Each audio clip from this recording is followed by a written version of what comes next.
Right breaking చూస్తున్నాం. ఆదిలాబాద్ లోని భూ నిర్వాసితులు అసెంబ్లీ ముట్టడికి దిగారు. నిర్వాసితులకు మద్దతుగా ముందుకు ఎమ్మెల్యే పాయల్ శంకర్ వారి సమస్యను వెలిబుచ్చారు. తమ భూములకు తగిన పరిహారం చెల్లించాలని, అలాగే కోరాట చానాక ప్రాజెక్టు త్వరగా పూర్తి చేయాలని నిర్వాసితులు డిమాండ్ చేశారు. ఇక సమస్యపై అధికారులు వెంటనే చర్యలు తీసుకోవాలని ఎమ్మెల్యే పాయల్ శంకర్ సూచించారు.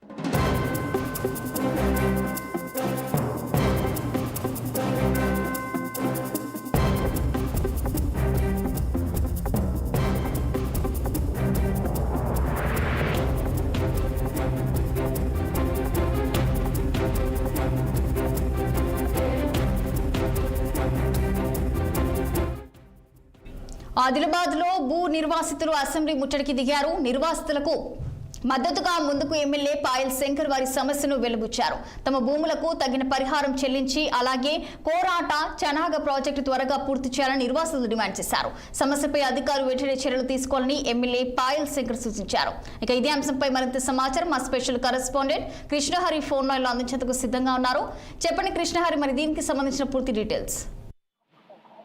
రచన ఈ రోజు ఉదయం అసెంబ్లీ ప్రాంగణంలో అసెంబ్లీ ఎదురుగా పోలీసులకి బీజేపీ నాయకులకి మధ్య తోపులాట జరిగింది. బీజేపీ నాయకులను కూడా అరెస్ట్ చేసిన పరిస్థితి కనిపిస్తోంది. ఇక ప్రధానంగా ఆదిలాబాద్ లో భూ నిర్వాసితులకి తగిన న్యాయం చేయాలి, వాళ్ళకి ప్రభుత్వం నష్టపరిహారం చెల్లించాలనే కోణంలో డిమాండ్ చేస్తూ ఆదిలాబాద్ సంబంధించిన నాయకులకి ఇటు అక్కడే బీజేపీ ఎమ్మెల్యే పాయల్ శంకర్ నాయకత్వం వహించారు. వాళ్ళకి ఏదైతే నష్టపోయిన భూములకి నష్టపరిహారం ఇవ్వట్లేదు, ఆదిలాబాద్ జిల్లాలో ప్రాజెక్టు కింద నష్టపోయిన భూ నిర్వాసితులకు కూడా నష్టపరిహారం ఇవ్వాలి, ఎందుకు ప్రభుత్వం తాత్సారం చేస్తుందంటూ బీజేపీ నాయకులు డిమాండ్ చేస్తున్న పరిస్థితి. ఈ కోణంలోనే కొంతమంది భూ నిర్వాసితులను తీసుకొని అసెంబ్లీ ముట్టడికి ఆయన పాయల్ శంకర్ ప్రారంభించారు. ఈ కోణంలో పాయల్ శంకర్ కి పోలీసులకి అసెంబ్లీ ఎదురుగా దిగింది. లోనే అసెంబ్లీ ముట్టడి, అసెంబ్లీ కంటే ఆంక్షలు ఉంటాయి, 100 మీటర్ల వరకు ఎవరు కూడా జనాలు గుమ్మికూడదు. అలాంటి సందర్భంలో ఇటు అసెంబ్లీ ముట్టడి అంటే ఎట్టి పరిస్థితుల్లో ఆమోదించబడదు. కాబట్టి పాయల్ శంకర్ ని మిగతా భూ నిర్వాసితులను కూడా అరెస్ట్ చేయడం జరిగింది పోలీసులు. ఈ నేపథ్యంలో కాస్త ఘర్షణపూరిత వాతావరణం కూడా అసెంబ్లీ ముందు చోటు చేసుకుంది. రచన కృష్ణహరి.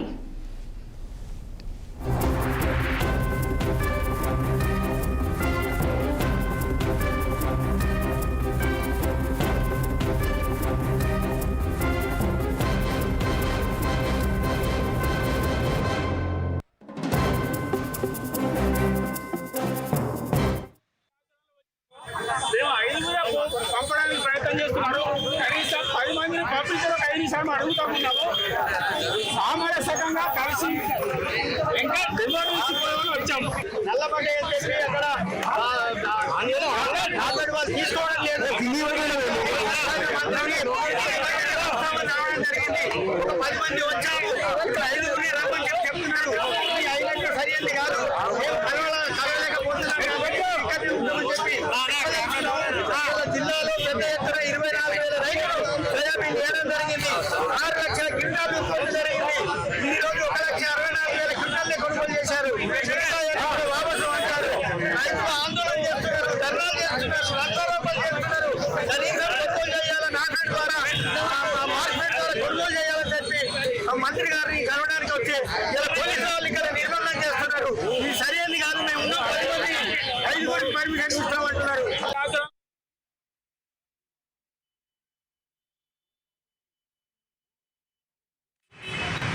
నచ్చలేక పడుతున్నారు